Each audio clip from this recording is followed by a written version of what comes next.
အရင်ရတာရှိရဆူရှီတစ်ခုကိုမှတစ်ထောင်နဲ့ရုံကြလား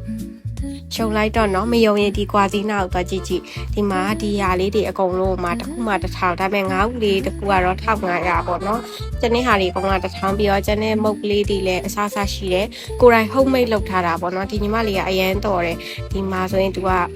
ဖက်ရှင်လက်ဆက်နေပြီးတော့လေကိုယ်တိုင်လှုပ်ထားဆိုတော့အရသာရှိရှိနဲ့ကျမ်းမာရေးနဲ့ညီညွတ်အောင်ပြီးတော့သူလှုပ်ထားပေးရပါတော့ပြီးတော့ aura မေးပိုင်းမှာတယ်ဆိုရင်လည်းရတယ်မွေးနေ့တွေတငယ်ချင်းတွေပါတွေကြွေးကျင်နေဆိုရင်လည်းဒီမှာဈေးသက်သက်တာနဲ့မှာလို့လည်းရရပေါ့နော်ဒီညီမလေးကလေလူငယ်ဆိုတော့တအားကြိုးစားရပေါ့နော်တခုမဟုတ်တခုရောက်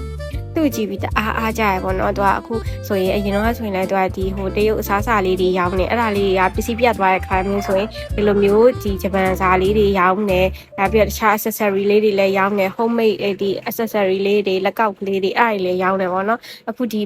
က်ပိုင်းမှာတော့သူဒီဂျပန် sushi နဲ့ပတ်သက်ပြီးတော့ရောင်းနေပြီးတော့ဒီအသားညက် sandwich ပေါင်ပုတ်လေးတွေရောင်းနေပြီးတော့ဒီဟာညနေ3 နာရီလောက်ဆိုစပြီးတော့ဖွင့်ပြီပေါ့နော်စမ်းချောင်းခွာကြီးနားမှာနော်တော့စားကြည့်ကြနော်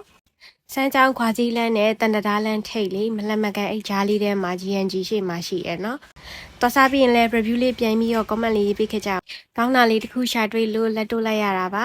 အဆုံးထိကြည့်ပေးလို့အားလုံးကျေးဇူးအများကြီးတင်ပါတယ် bye bye